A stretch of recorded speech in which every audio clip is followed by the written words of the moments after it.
Sa aming pagtitipon ngayon, Panginoon, iwawaksin namin ang lahat ng uri ng gawa ng kasamaan. We reject, rebuke, and drive away in the name of Jesus any presence and any work of evil in our midst. We place ourselves under your custody, under your protection, under your loving care, O God. May you do your will, and may only your will be done in our midst right now. Panginoon, lubusin niyo po ang inyong tagumpay. Be victorious in our lives. Be victorious in this activity. And be victorious in the outcome of this activity. Sit on your throne of power. Preside over this event. And let your will be done in our midst. Use your servant only as an instrument of your goodness. But let your mouth be the source of all the words that we will partake of. Let your throne be the source of all the grace that will flow into our lives. Patawarin niyo po kami sa aming mga kasalanan, anuman yun, Panginoon. Linisin niyo po kami. Paging dapatin niyo kaming tumanggap ng pagpapala. Ayaw namin na makipagniig sa inyo at pagkatapos ay wala kaming maiuwing pagpapala. Samahan niyo po kami at kayo po, Panginoon, nang siyang manguna. Speak with authority because you are King of Kings, Lord of Lords. And speak, Lord, so that as we hear your words, we get healed, we get strengthened, and we become more and more like your Son, Jesus. We ask you, Father, let your grace abound in our midst. In the name of Jesus, your Son, we pray. The root and fruits of worry. Why should we worry? And what should we not worry about? At yan po ang ating unang pag-uusapan, what not to worry about. Matthew 6:25, therefore I tell you, do not worry about your life, what you will eat or drink, or about your body, what you will wear. Napakahalaga po na damnamin natin ang kahulugan ng mga salitang ito. Ang Panginoon ang nagsasabi nitong Matthew 6, buong chapter 6. At sabi niya, therefore I tell you, do not worry about your life, what you will eat or drink, or about your body, what you will wear. So do not worry about food and drink. Do not worry about clothes. In other words, do not worry about basic needs. Ano po ang dahilan? Why may we not worry? Because God knows you need this. Because God cares for you more than you care for yourself, and because God will provide. Matthew 6:26, in the same chapter, the Lord Jesus says and tells us why we should not become worriers. Look at the birds of the air.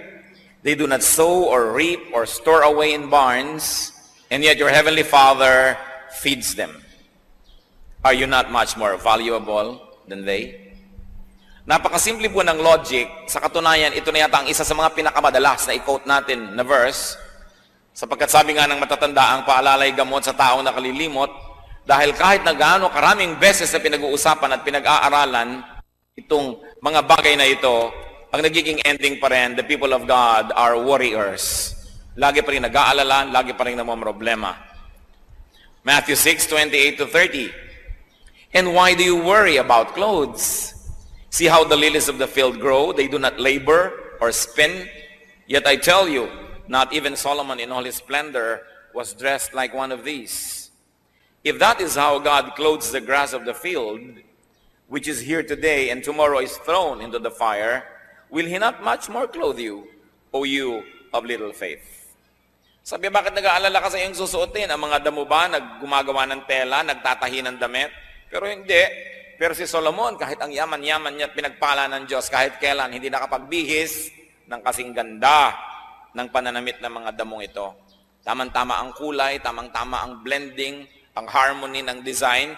Sabi niya, kung yung damong buhay ngayon, bukas lanta na at sinisigan na lamang, dinadamitan ng maganda, ikaw pa kaya, taong maliit ang pagtitiwala. So do not worry about these things, and also do not worry about the future. Again, in chapter 6 of Matthew, verse 34, therefore do not worry about tomorrow, for tomorrow will worry about itself. Each day has enough trouble of its own. And why not? Why not worry about tomorrow? Because tomorrow will take care of itself. That is the logic. Pero kahit ilang beses na nating nadinig ito, sasabihin mo, ang daming beses ko nang nadinig yan eh. Sawang-sawa na ako marinig yan. Ang itatanong ko, napatigil na po ba kayo mag-alala? Sa ilang beses nating nadinig ito. Kaya dapat madinig ng madinig ng madinig pa ulit-ulit. Sabi, huwag mong alalahanin yung bukas. Yung bukas, poproblemahin niya ang kanyang sarili. In other words, the Lord is saying, I'm here today, don't worry about tomorrow, because when tomorrow comes, I'll be there as well. Because I'm the Lord of yesterday, today, and tomorrow. Marami po sa atin ay hindi tayo nag-e-enjoy sa buhay kasi yung ibinibigay na grasya ng Diyos para ngayon, pinaghahati natin. Kalahati para ngayon at kalahati para bukas na inaalala na natin ngayon pa lang. Samantalang yung bukas, pagdating niya, may kasama siyang sariling grasya para sa kanya. May sarili siyang pagpapala na kasabay niyang darating. Pero dahil yung pagpapala ngayon na dapat sana'y ngayon at kasya para sa ngayon ay pinaghahati natin dahil nag-aalala na agad tayo bukas. At pagdating naman ng bukas yung darating na grasya, hahatiin mo na naman para sa makalawa kahit kailan hindi na tayo titigil mag-alala. I like to be very emphatic that the Lord does not teach us not to plan. Pinupuri nga ng Bible yung langgam na marunong magplano para sa darating na tag-ulan, nag-iimpok na daw ng pagkain. So you may plan. You may even want to save. You may want to be very detailed about how you want to spend your retirement. But the point is, after you have done the planning and after you have done what you could, stop worrying. Because even if you worried, there is nothing that you can do to control the outcome of what may happen still. Ang inaalis ng Diyos sa atin yung walang kwentang pag-aalala. Hindi niya inaalis yung maging responsable. Hindi niya inaalis yung maghanda, magplano. Pero kung nagtanim ka ngayon, tapos hindi ka makatulog buong gabi dahil iniisip mo kung tutubo yung itinanim mo, it will not help the plant and neither will it help you. So just do what you can and trust that the Lord loves you, that the Lord likes to bless your work, and go on with life with peace and in peace. What else do you not worry about? Do not worry about what you cannot do, what you cannot accomplish. Yan na nga po yung pinabanggit natin. Kaya nyo ba na palabasin ang ugat mula sa buto ng isang halaman matapos yung maitanim ito? No. Pero kaya nyong itanim? Yes. So, yan ang alalahanin nyo, itanim. Kaya nyong diligan? Diligan. Kaya nyong bunutan ng mga damo? Bunutan ng damo. Pero hindi nyo kaya, huwag nyong papelan kasi mahihirapan lang tayo lahat. Kaya nating payuhan ang ating mga anak. Payuhan. Kaya natin silang bigyan ng magandang halimbawa. Bigyan. Pero para mag-alala tayo na mag-alala kung sino mapapangasawa nila, kung anong gagawin nila sa buhay, magiging mabuti pa sila o masamang tao, useless. Just do your best. Sabi sa Bible, train up a child in the way he should go, and when he is old, he will not depart from it. So do your activity in the right time. When the child is young, teach. And then, sit back and relax at anihin ninyo ang bunga ng mabuting pagiging magulang at ng mabuting pagpapalaki ng anak. Generally speaking, pag pinalaki mo ng mabuti, generally speaking, magiging mabuti rin yung tao. Sobrang exceptional pagka hindi pa naging mabuti yan. Tapos sasabihin pa ng iba, bakit naman yung anak ni ganon, pinalaki pa sa Bible school, pinalaki pa sa church, takot-takot na Sunday school at camp at retreat. Ang ginawa, ipinaglilihi pa lang ipinagpe-pray na, nililay hands pa yung pagkabuntis, yung tiyan itong buntis na ito, bakit ganyan pa rin ang nangyari? Aba, anong ibig nyo sabihin? Walang napala tayo sa ating pananalangin? Walang naging bunga ang pagtuturo ng Sunday school? Walang naging bunga ang pagpapalaki sa church? Meron! Pero sasabihin nyo, bakit nagkaganon pa rin? Yun nga kung hindi yan pinalaki sa church, hindi yan tinuruan, hindi yan ipinanalangin, baka nadaig na niyan si Satanas. Kaya yung may nagawa pa ring mali, huwag mo sasabihin na baliwala ang lahat ng pagpapalaki. Dahil sa pinalaki mo pa rin ang tama at nang magagawa mo, na-control pa, nagkaroon pa ng hangganan dahil maring lampas-lampas pa dyan ang pupuntahan yan dapat. Wala pong mabuting gawa na nasasayang. Walang mabuting pagtuturo ang sasabihin mong nasayang. Sasabihin pa diba, sayang lang ang pagba-Bible study mo, ganyan lang pala ugali mo, tumigil ka ng pagba-Bible study. Sabi siguro, kung hindi ako nagba-Bible study, inilibing na kita ng buhay. Kaya pasalamat ka, nagba-Bible study ako. Iniirapan lang kita.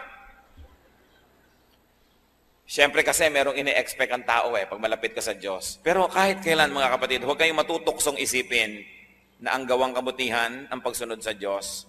ay walang bunga. Nakakita lang kayo ng pangit, yung pala dapat mas higit pang pangit yon kung hindi lang na-control ng naitanim nyo ng mabuti. Good is always rewarded. So just do your best. Nagnenegosyo kayo, just do your best. Maging honest kayo sa inyong dealings. Serve your clients well. Give good service. Give good products. Huwag kayong mag-alala sa competition. Yung iba ang kanilang ginagawa ng paraan, paano papatayin yung competition, paano gagawa ng mali, paano gagawa ng foul. Ang gawin nyo lang, just be good. Because your goodness will be your own attractiveness. Hindi nyo kailangang sirain ang inyong kapwa para kayo maging matagumpay. Ang kailangan nyo lang maging mabuti. Don't worry. Luke 12:25-26, who of you, by worrying, can add a single hour to his life? Since you cannot do this very little thing, why do you worry about the rest? Tama nga naman. Sa pag-aalala nyo ba at pagiging mahilig mamroblema, sabi ng Biblia, kaya nyong dagdagan 1 oras man lang ang inyong buhay? Hindi. Yung pala, yung kaprasong 1 oras, hindi mo maidadagdag sa buhay mo. Ba't yung iba, inaalala mo palalo?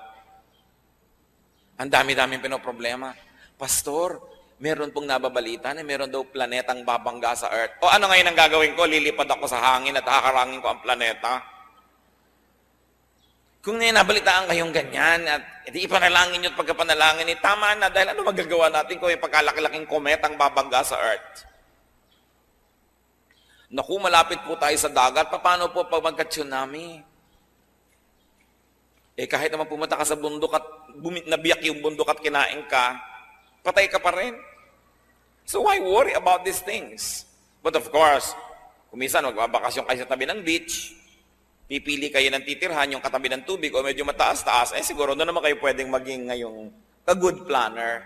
Sabihin natin, doon tayo sa mataas-taas para kung may baha-baha man lang hindi tayong unang-unang tamaan man lang. Magkaroon mo lang tayo ng oras na tumakas-takas. Pipili kayo ng kwarto sa hotel, pinipili nyo man lang sana yung kung meron kayong kakayanan yung mas malapit sa fire exit. O tinitingnan nyo, nasan ba ang fire exit nito? Hindi masama yung ganun, hindi worrying yon. Because you do what you can. Pero yung buong gabi hindi na kinakatulog dahil baka may sunog. Hindi na nga natuloy yung sunog, nangayayat na rin kayo. Tapos kung natuloy pa, nasunog kayong payat, doble ang pagkalugin nyo. Because warriors lose twice when what they worry about actually happens. Yung pinangangambahan nyo, pag nangyari, 2 beses kayong magdurusa. Nung ini-imagine nyo pa lang at nung nangyari na. Ngayon, kahit hindi yan mangyari, kung kayo warrior, at least minsan na kayo nagdusa nung iniisip nyo pa lang. Kaya mahirap yung isip ng isip. Manalangin. At pagkatapos manalangin, ipasa Diyos. Matapos magawa ang kayang gawin ng tao. Do not worry about non-essentials. Those that do not have lasting or eternal value, those that do not have impact on the spirit, pwede natin niyang masabing maliit na bagay. Mga kapatid, pagka hindi po mahalaga 5,000 years from now, hindi yun masyado mahalaga. Kaya hindi dapat masyadong alalahanin. Sabi ng Panginoon kay Martha, nung si Martha ay abalang-abala sa paggawa sa kusina because she wanted to serve her guests very well, Luke 10:41, the Lord said to Martha, Martha, Martha.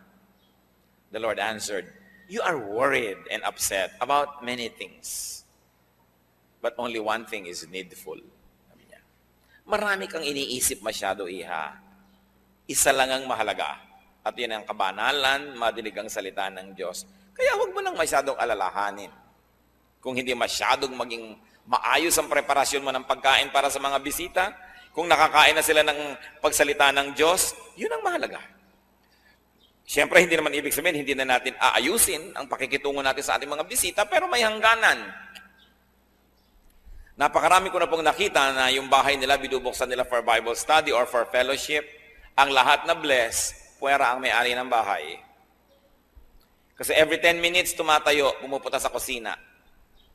Every 5 minutes, magbubukas ng electric fan. Mag-check ng lamig ng kwarto. Ang daming inaasikaso. Hindi masama. Pero tulad ni Martha, sabi ni Lord, maraming bagay ang pinag-aalalahanan mo. Hayaan mo na yan. Isa lang ang tunay na mahalaga na makakain ng salita ng Diyos. Kung ito ang masasakripisyo dahil sa marami mong inaalala, huwag mo lang alalahanin ang mga bagay na yan.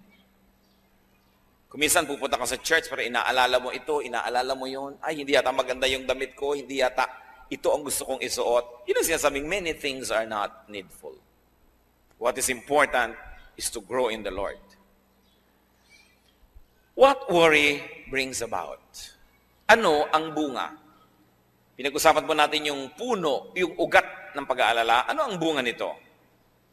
Ano ang naidudulot ng pag-aalala? Matthew 13:22, the one who received the seed that fell among the thorns is the man who hears the word, but the worries of this life and the deceitfulness of wealth choke it, making it unfruitful. Ilang daang libong beses na rin nating nadinig ang verse na ito.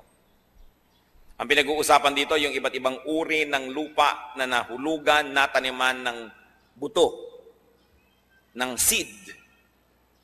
At dahil iba't iba ang napaghulugan nito at napagtaniman, iba't iba ang nangyari doon sa seed. May tumubo, namatay agad, may tumubo ng konti at maya-maya, tsaka pa lang siya namatay. Meron namang tumubo nga, hindi naman makalaki-laki, at meron namang namunga ng maganda. Sabi, depende sa pinagtaniman. At itong pinag-uusapan natin dito na buto, yung salita daw ng Diyos, napatanim sa puso ng isang tao. Maaaring ang pagiging banal, ang pamumuhay ng makadiyos, napatanim sa puso niya at gusto niyang gawin. O ang paglilingkod sa Diyos, ang ministry, napatanim sa puso niya, gusto niyang gawin, ginagawa niya. Pero, nagtubuan yung mga kotak-kotakot na mga dawag at mga damo at mga tinik, mga siit. Natalo yung halaman. Buhay nga, pero hindi naman namumunga. So ikaw, nagpasya ka na maging makadiyos, tapos naging maalalahanin ka na naman, teka, kung magiging makadiyos lang ako, hindi ako gagawa ng ibang paraan, paano ako yayaman? Sabi that the deceitfulness of wealth, choke it. Paano ko yayaman? Paano ko maa-afford ang mahal na mga school para sa aking mga anak? Paano ko sila maibabakasyon sa Palawan, sa Bohol, sa Baguio? Paano ko ibibili ko ang asawa ng mga hikaw na umiilaw-ilaw na parang traffic light? Paano kami magkakakotse? So ngayon, yung naging determination mo na, naging makadiyos, itatapon mo na naman dahil I have to make compromises. Kailangan akong gumawa ng paraan eh. At yun namang mga nagpasya na maglilingkod sa Diyos, biglang nag-isip na naman, kung lagi na lang ako maglilingkod sa Diyos, nababawasan ng oras ko para sa sideline. Nababawasan ng oras ko para sa ibang mga pwede kong magawang ikayayaman ko. So, saka na lang yung paglilingkod, balik na naman ako sa paggawa ng pakayamanan. Itong sinasabi ng Panginoon, the deceitfulness of wealth, choke it, making it unfruitful. And why was wealth able to deceive? Because the person was worrying. The moment you open your window to worry, parang hangin yan, papasok na. Maraming kasama. Parang meron kang isang inimbita, ang dami niyang kasama. Pag meron kang isang pinayagan na makapasok sa buhay mo, ang dami niyang kasama.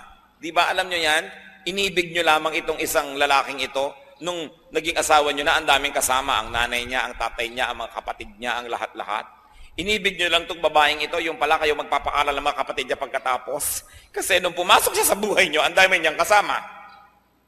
Kaya iniingatan natin kung sino pinapapasok sa buhay natin.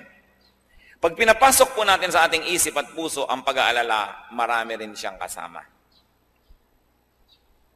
Mga pandaraya ng sanlibutan, pananakot ni Satanas, yan ngayon ang bablackmail sa lahat para kalimutan ang ating pagiging makadiyos, talikuran ng ating mga pangako sa Diyos dahil tayo nagiging sobrang maalalahanin. So what are the fruits of worry? Just like what we have read, worry chokes. Sumasakal. Worry binds, worry kills. Worry also defocuses from God. And it focuses on the negative. In fact, it focuses on Satan. Mga kapatid, makinig kayo mabuti. Pag tayo nag-uumpisa na mag-alala, hindi na tayo nakatingin sa Diyos nun. Nakatingin na tayo doon sa problema. pag tinitigan nyo ang problema. Lalaki yan ng lalaki at tayo'y liliit ng liliit. Huwag niyong tititigan ang problema, ang titigan nyo ang Diyos na mas malaking hindi hamak kesa sa problema. Pag tinitigan natin yung nakakatakot, lalong lumalakas ang loob nun, lalong nananakot. Pero dapat ang tititigan natin yung Diyos, who is Lord of Lords, who is King of Kings. And you must never forget that in the name of Jesus, every knee will bow in heaven, on earth, and under the earth. Ito ang gusto kong hamon sa ating lahat. Sukatin natin ang bawat sarili natin. Tandaan nyo, oras na nag-aalala na kayo, di na kayo nakatingin sa Diyos. Kaya alalahanin ng Diyos. Alalahanin ang kanyang mga pangako, ang kanyang mga salita, ang kanyang mga ginawa, ang ginawa ng Panginoon sa lupa, ang mga iniwan niya at binitaw ang mga pangako, ang kanyang salita. Mabubuo muli ang ating determinasyon na sa kanya umasa. But remember, hindi lang yung religion na parang nakakalasing, na wala ka nang ginagawa kundi magdasal, wala ka nang ginagawa kundi umasa ng himala. Hindi yon. Ginagawa natin ang kaya nating gawin at ipinasa sa Diyos ang magiging bunga. Pero hindi pwedeng sa umpisa lang ipinapasa Diyos mo na. Yan nangyayari na ang relihiyon ay nagiging isang masamang bisyo. Kung ang tao hindi na gumagawa ng tama, ng mabuti, at iniaasa na lang sa himala ang lahat ng bagay. Kailangan magkasama yan. Faith and works must always blend together. Luke 12:29-30. Do not set your heart on what you will eat or drink. Do not worry about it. For the pagan world runs after all such things, and your Father knows that you need them. Sabi niya, alam niyo kung sino lang ang dapat nag-aalala kung may kakainin pa sila, kung mabubuhay pa sila, dapat nyo lang mga taong walang Diyos. Sapagkat yung mga taong walang Diyos, walang aasahan, walang pinanghahawakan, sa kanila lang bagay ang pag-aalala. Pero sa mayroong Diyos, hindi bagay yan. Sa Diyos na nagsasabing, 6 days you shall labor and do all your work. And on the 7th you will rest. In the same manner, the Lord is saying, do what you can, work hard. But after working hard, you rest. Because what you plant, you will harvest. Kung anong itinanim mo, aanihin mo rin. Sabi, hindi bagay sa inyo na mayroong mga Kristo sa puso ang pag-aalala. What else does worry bring about? Worry drains energy. Naranasan nyo na ba na managinip na hinahabol kayo ng kung ano man o sino man?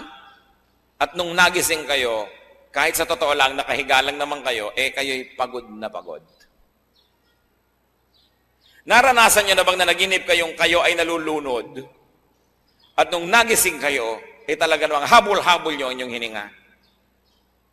Naranasan nyo na bang managinip na merong nakatatakot na bagay at nung nagising kayo, talagang takot na takot kayo? Panaginip lang yon, hindi yon totoo. Ganon din ang pag-alala. Kahit hindi totoo ang ini-imagine ninyo, para na ring totoo ang effect sa inyong katawan. Parang selos. Naranasan niyo na ba magselos? Naaalala niyo si Mr. o si Mrs. o maaalala mo si boyfriend o si girlfriend na may ibang kasama? At dahil makulay ang iyong imahinasyon, pati ang kanilang iniinom na buko, alam na alam mo ang korte, pati yung kurtina sa kanilang likuran ay alam na alam mo. At parang kanilang ginagawang pagsusuyuan ay alam na alam mo ang detalye. At tapos nagiinit na ang iyong tenga. At tumitirik na ang iyong buhok. At lumalabas ang iyong mga pangil at mga kaliskis. At galit na galit ka na at tumatahip ang dibdib mo. Pero ang totoo lang nasa isip mo pa lang yon. Yan ang power ng imagination. Kaya dapat yung pag-imagine natin, mga kapatid, ginagamit natin doon sa positive. Yung iniisip mo kung paano ka bubuti sa buhay, anong magagawa mong mabuti sa lipunan, yung kabana lang magagawa mo, iniisip mo pa lamang nag-uumpisa na mangyari. Pero yung negative, iniisip mo pa lang, umaani na ang katawan mo ng napakaraming lason. Kaya ang lagi sinasabi ni Lord yung, do not commit the sins of the mind. The sin of imagination. Because even if it doesn't become physically real, the effects will already be toxic to you. Apektado ka na agad niyan. So, it drains energy. Nakakawala ng lakas ang pag-aalala. Proverbs 12:25, an anxious heart weighs a man down. Yang pusong maraming dala, mabigat na mga dalahin, nakikita mo sa muka, nakikita mo sa katawan ng tao. Kasi kahit po hindi totoo yung mangyari, pag sa mind mo nangyari na, nagkakaroon na ng chemical changes in your blood. Nagkakaroon na ng changes sa ating katawan and it becomes difficult for our body to bear it. That's why Satan wants you to worry. Because Satan is a thief. He comes only to steal, kill, destroy. That's why he wants you to worry. He gives you all reasons to worry. And then he sends people to you to whisper things into your ears to make you worry. Nararanasan nyo ba na tahimik ang inyong buhay, ang saya-saya nyo, may darating na tao, ang dadalhin lang niya, nakakapag-alala, pero wala naman siyang dalang solusyon? Avoid such people. Worry destroys faith in God. As we have said, you begin to focus on the problem, not on the solution. You begin to focus on the negative, not on the positive, not on the power of God. So it destroys confidence in God. And without faith, it is impossible to please God. And if God is not pleased, His blessings will be withheld. That's why Satan wants you to worry, because when you worry, you lose faith. When you lose faith, you lose your connection to God. And then he begins to corner you. And he begins to play with your life. That's why Satan wants you to worry. Worry gives the devil space. Kaya sabi sa Ephesians 4:27, do not give the devil a foothold. Huwag mong bibigyan si Satanas ng kahit konting espasyo. Dahil makakagawa siya ng paraan na pag nakapasok na siya sa iyong puso, palakihin ng espasyo na yun. And worry gives the devil a foothold. How not to worry then? Paano? Jeremiah 17:7-8. But blessed is the man who trusts in the Lord, whose confidence is in him. He will be like a tree planted by the water that sends out its roots by the stream. It does not fear when heat comes. Its leaves are always green.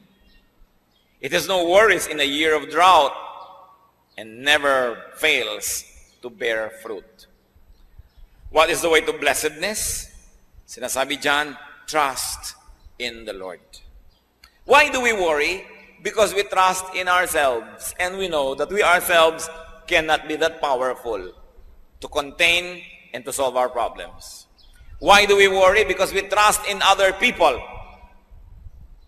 Then, the complicating worry is, what if those people left us? What if they do not come on time? What if they fail us? Then you worry. We worry because we trust in things. We say, I am okay because I have a lot of money. We are okay because we have a good house, because we have this, because we have that. So what is the complicating problem? Hindi ka natitigil magbantay ng kayamanan mo, ng bahay mo, ng bagay mo, kasi doon ka na nakaasa. Nakaasa ang iyong prestige sa magandang kotse, kaya konting gas-gas lang, pinaproblema mo na. Ang layo-layo sa bituka. Nakikipag-away ka dahil nagasgasan yung kotse mo. Dahil ano ba yun? Inaasahan mo na yun ang magbibigay ng ningning sa iyong pangalan? Kasi kung sinasabi mo lang, ito ang magbibigay sa akin ng transportasyon so that I could travel from point A to point B, ano ba naman konting bangas dyan, konting ukad dyan, basta't umaandar ka at safe ka. Pero dahil siguro marami kang ibang inaasahan na ibibigay sa iyo ng ganda nun, kaya ka ngayon na problema. May dumaan lang na konting tricycle, nakatingin ka, baka magasgas ang kotse mo. Kaya nakikita mo, mga taong barong Tagalog pa daw, naka-Amerikana, halos magbakbakan doon sa sulok, sa isang kanto, at yung nakahambalang ang sasakyan nila, inabala nila ang buong syudad dahil nagkagalusan ng konti. Hindi pa tinamaan ang katawan nun, kotse pa lang, nagpapataya na. Ano pa kung yung kamay niya ay nadurog? Marami kasi tayong ginagawang at minamanufacture na problema. Kanino po ba tayo nagtitiwala? Pag ipinagtiwala nyo na ang ligaya nyo sa buhay sa isang tao, kahit pa asawa nyo yon, anak nyo yon, magulang nyo yon, at siya na ang pinagtitiwalaan nyo, magbibigay sa inyo ng mga kailangan nyo at kaligayahan at lahat-lahat, ano nangyayari? You become possessive. Kaya yung taong walang iniibig, tapyapa ang buhay. Subukan yung mainlove at napakarami kayong magiging worry, nag-aalala kayo, nagseselos kayo. Mapatingin lang sa iba, nag-aalala na kayo. Kung ano-ano na, kaya kung ano-anong operasyon na ang ginagawa sa muka dahil tingin ng tingin ng asawa sa iba. Sabi mo, di tumingin ka nga, bahala ka, basta nagagandahan sa akin ng Diyos. Ginagawa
ko ang best.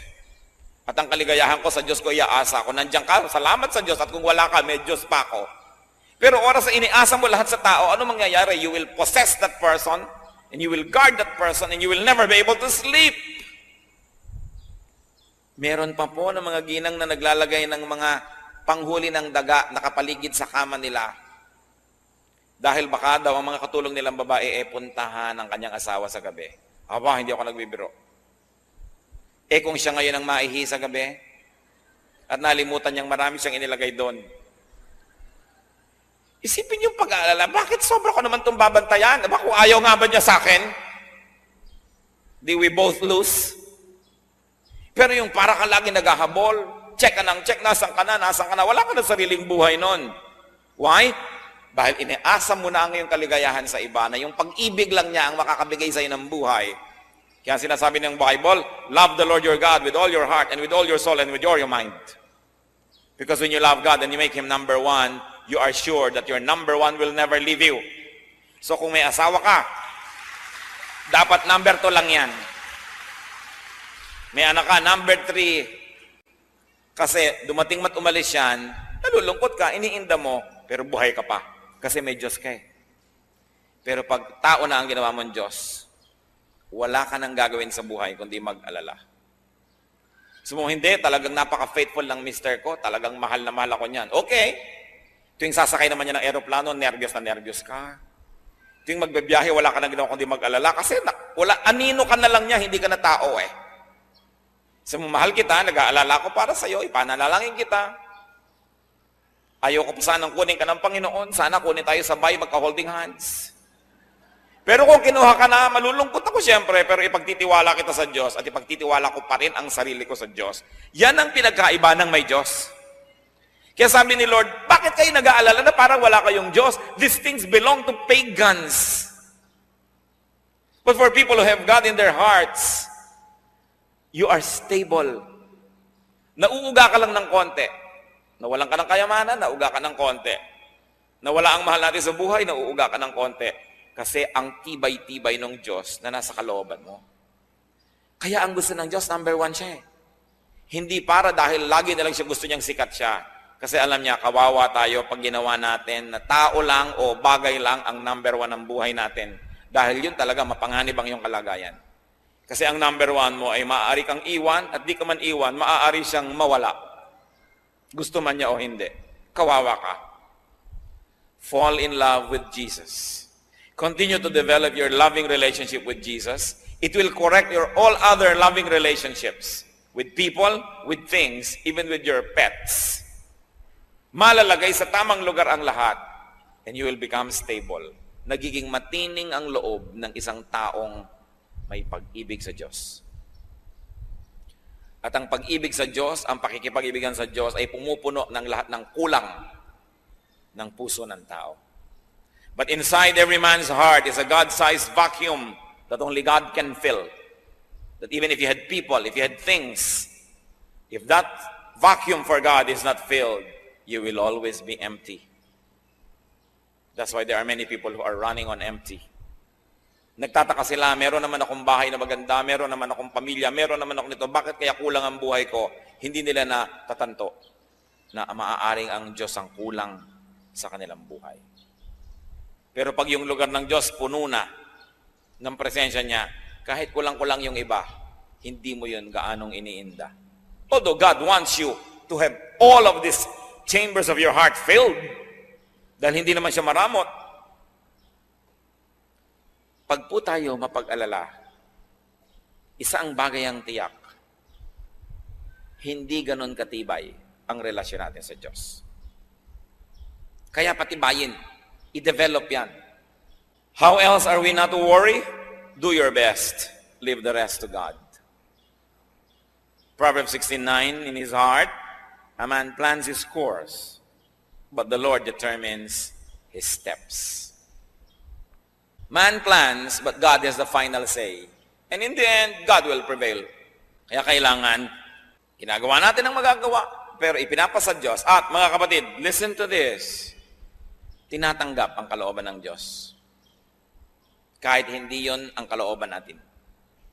Nagtitiwala na lagi siyang tama. That when you do not agree with God, doubt your scholarship. But do not doubt God. Because God cannot be wrong.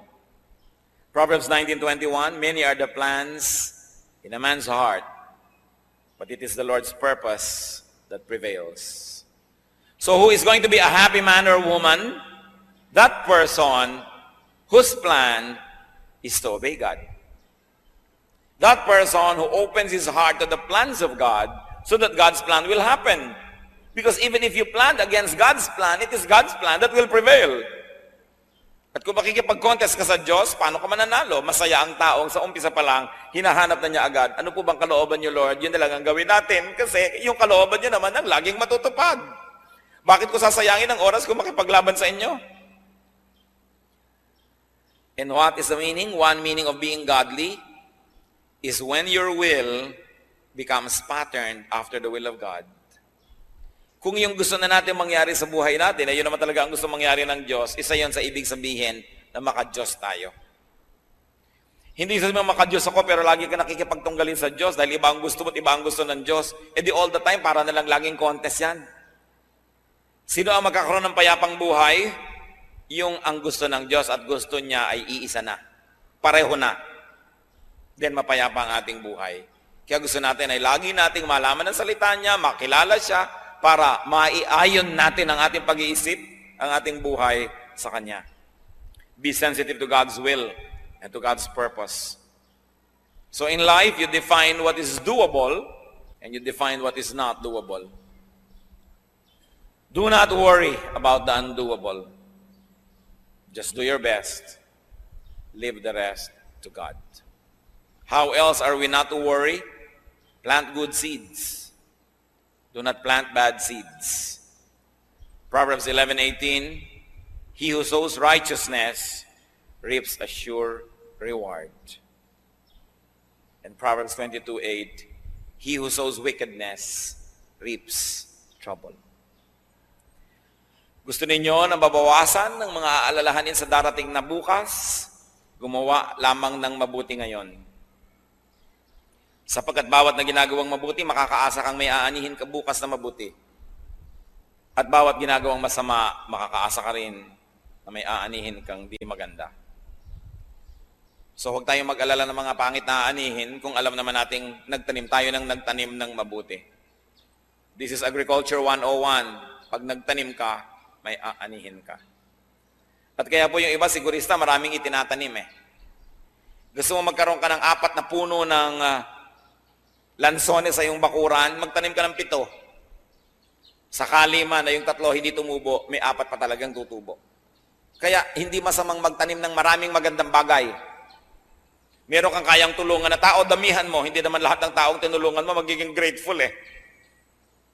Pero kung marami kang tinulungan, may chances ka na mas marami naman dyan ang tatanawan lang. Marami kang ginawang mabuti. Pero tandaan ninyo, ang ginagawa ng masama, lahat yan gaganti. Liban na lang na born again. Kaya ipanalangin nyo ma-born again lahat ang ginawa nyo na masama. Dahil kung hindi, walang inaantayan kundi pagkakataon na gantihan ka. Mga bata, mang inapi mo nung maliliit, hindi lang yung kumikibo dahil maliit pa. Pero tatandaan nyo mga kapatid, sa bawat tik-tak ng orasan, sa bawat pagsikat at paglubog ng araw, kayo'y papahina at sila'y papalakas. At sabi nila, balang araw, babangon ako at dudurugin kita. Kaya gumagawa ka ng masama sa bata, actually, it's very wicked because you do something bad to a helpless person. And two, it is very unwise because you are planting negative things that you will harvest. Pero yung gagawa ka ng mabuti sa isang bata, hindi niya nalilimutan yun. At darating ang panahon. Hahanapin kanya mula sa apat na sulok ng daigdig para dalang kanya ng isang guhit na kastanyas. Blessing. Ang Bible lang may sabi, ang mabuting ginagawa, aani. Be good. Be good. Proverbs 28 verse 1, the wicked man flees, though no one pursues. Ang isang taong masama, tumatakbo kahit walang humahabol.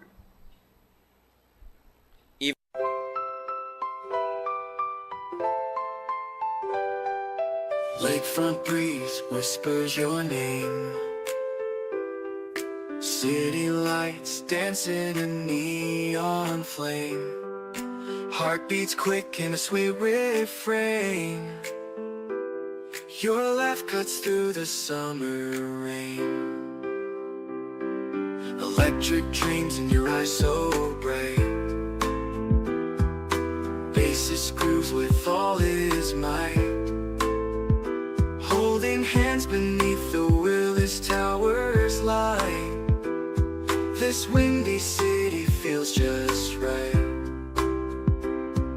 The Navy Pier Ferris wheel spins above as the music takes control, whispers of love. Oh darling, this magic won't fade. Beneath the stars a love parade. With you by my side unafraid. Magic's real, forever will stay. Guitar solo sings sweet serenade. Your voice is honey, love sweet parade. Chicago blues melt away the shade.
Will men run though no one chases them? Kaya yung mga marurumi ang isip, ganun yun. Maraming karumihan ang isip nila, kaya hindi sila payapa. At pagkatapos ina-assign nila sa iba yung iniisip nila. So what do we do? How not to worry, brothers and sisters? Avoid warriors. Huwag kayong sasali sa Warriors Club. Tapos founding chairman pa kayo. Don't join warriors. Avoid negative people. Avoid complainers. Deal with them only to minister to them, but do not be friendly with them. Huwag kayong mga kapalagayang loob nyo, yung mga lagi na lang natatakot na nag-aalala, kasi nakakahawa yan. Go to them to minister to them. Go to them to bring them the light of the gospel, but do not fellowship with them. Hihilahin nila kayo pababa. Proverbs 13:20, he who walks with the wise grows wise, but a companion of fools suffer harm. And worrying is foolishness. Fools worry a lot. Wise people do what they can and then trust God. So sabi niya ganun, huwag kang makiwarkada sa mga ganyan. Remember God's goodness. Remember to be thankful to God. Remember God's track record and you will have nothing to worry about. Alam natin yung nasukol ang mga Israelites na mga Egyptians sa tabi ng pampang ng dagat. Sasalakayin na sila. Nag-worry sila. Pero ito yung binabasa natin yun, hindi tayo nag-worry kasi alam natin yung ending nahati yung dagat, nakatawid sila. Ang nag-worry lang yung nabuhay ng panahon na yon na hindi pa nila alam na hahatiin. Pero tayo alam na natin hinati ang dagat. Alam na natin na marami nang nilutas na problema ang Diyos para sa mga tao.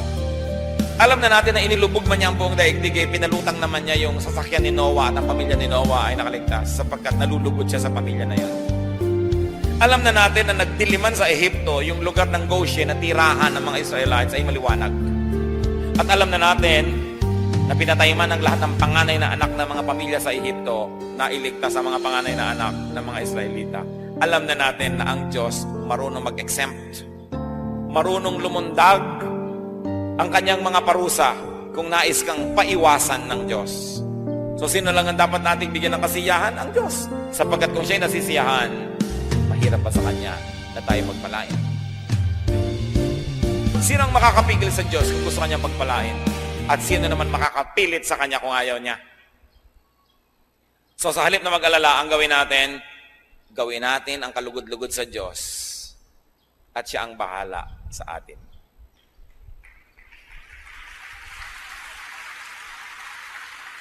Napakaganda ng word na bahala, inaakala at iniisip ng marami na ito'y nagmumula sa salitang bathala. Kaya hindi ito yung sinasabi ng mga tao na bad traits of the Filipino, bahala na habit, as if it's kesera-sera. What will be, will be. Kesera-sera ba yung bahala? Pag sinabi ng kuya mo, namatay ang mga magulang mo, sabi ng kuya mo sa'yo, akong bahala sa'yo, ibig sabihin ba no? Kesera-sera? So, I'll be responsible for you. Pag sinabi mo sa tiyo mo, tiyo, kayo na pong bahala sa amin, ang ibig mo sabihin nung kesera-sera, kahit anong what will be, will be, sabi mo, kayo na pong mag-alaga sa amin. Pag sinasabi mo sa katulong nyo sa bahay, Bining, aalis ako, pagka may sunog, bahala ka, ang ibig sabihin mo nun, tatakbo na lang siya. Hindi, inaasahan nyo, dala niya ang aparador. Inaasahan nyo, pag bumaha, lulutasin niya yung problema. Pag sinabi mong bahala ka, ibig sabihin, I'm giving you responsibility. I'm giving you supreme commandership and leadership. Yun ang kagandahan nun. Kaya, kung bahala ang Diyos sa atin, siya ang bathala, maibigin, matulungin, mapagmahal. So, anong dapat natin gawin sa buhay? Bigyan natin ng kasiyahan ng Diyos. At pag nasisiyahan ng Diyos, siya talaga ang bahala. Pero kahit anong pagpupunyagi ang gawin natin at pagsisikap, kung iniinis naman natin ng Diyos, ino-offend natin siya, masasayang lahat ang ating pagsisikap. Huwag tayong malilibang kahit kailan. Pleasing God is the primary duty of our life. Not to please yourself at the expense of your relationship with God, because that will work on the reverse. Psalm 31:19. How great is your goodness, which you have stored up for those who fear you, which you bestow in the sight of men on those who take refuge in you. Worry is like a tree. It has roots. Uproot it and it will wither. Uproot the tree and you will not have to harvest and to eat poisonous fruits. Sino po sa atin ang mahilig mag-alala? Yumuko tayo sa Panginoon at makipagtuos. We have to be set free from the deceptions of darkness. Mga pag-alala lang, wala namang nangyayari, wala namang magandang bunga. Pinapalungkot lang tayo lalo, ginugulo tayo. Unang-una, ipatawad mo, Panginoon, sa amin ang pagiging mapag-alala. Nangangahulugan itong kami tumitig sa iba't hindi sa inyo. Patawarin niyo po. Ang bawat isang ngayon ay kumikilala nito, tumihingi ng tawad. Kahabagan mo po. Bigyan nyo ng linaw ang pag-iisip na makilala ang dapat kilalanin, maunawaan ang dapat maunawaan. Makita ang liwanag ng iyong salita, the logic of your promises, O God. May we connect the dots and may we see how to apply in practical terms all the lofty ideals of Scripture and all of these wonderful ideas that are in your book, the Bible.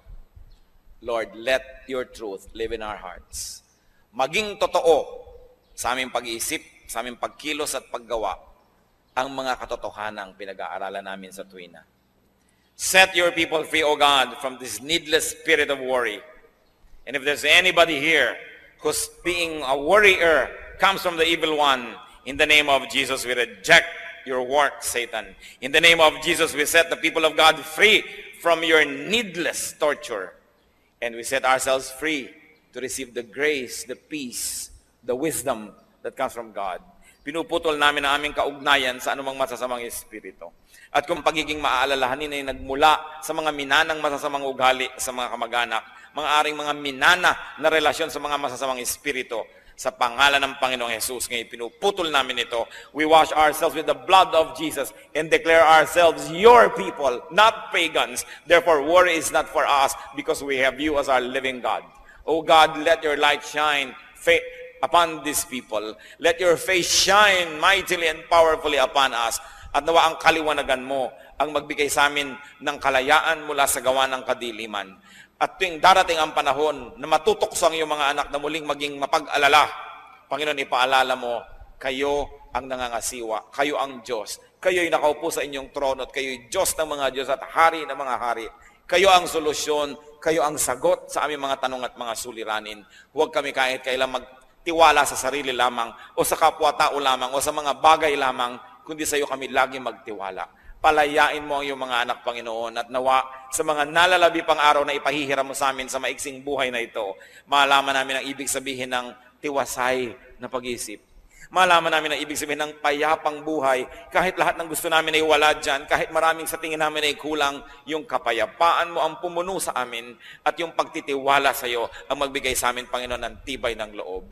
Palayain mo ang iyong mga anak, alang-alang sa dugo ni Kristo na ibinubo para sa iyong mga anak, Panginoon. Hugasan mo kami mula sa aming mga karumihan. Palakasin mo kami mula sa aming mga kahinaan. Hanguin mo kami, Panginoon, sa mga kinasadlakang mga suliranin at mga pag-aalala.